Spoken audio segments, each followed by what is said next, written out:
नमस्कार पिलामाने माँ story world को स्वागत।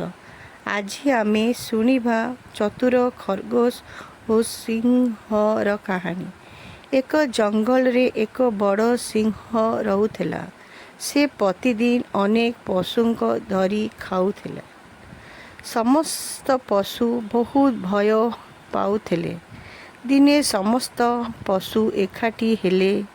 से माने सिंह पाखकू जाई कहिले, महाराज आमे प्रतिदिन आपंक पाई गोटिए पशु पठाई देबू।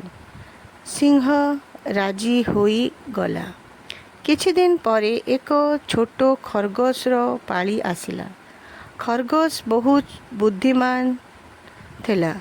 से जानी शुणी धीरे धीरे सिंह पाखकू गला।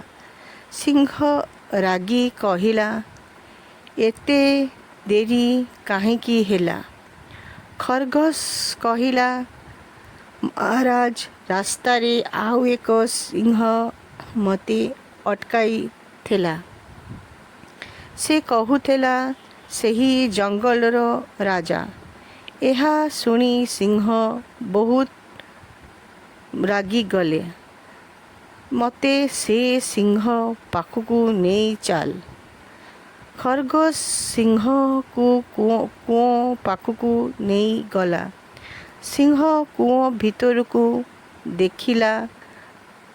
पानी रे से निजर पति छवि देखिला। से भाबिला सेईटा अन्य सिंह। रागरे से कुओं भीतर को लांफ मारी देला। धड़ाम सिंह पानी रे पड़ीगला। समस्त पशु खुशी होई गला।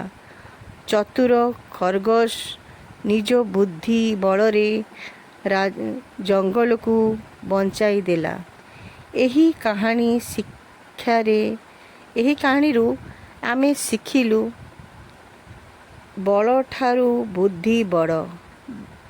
धन्यवाद पिलामाने आजी कहानी एठी शेष। माँ स्टोरी वर्ल्ड देखुतेबा पाई धन्यवाद।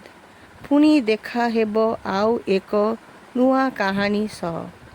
शुभरात्रि। मिठी मिठी स्वप्न देख।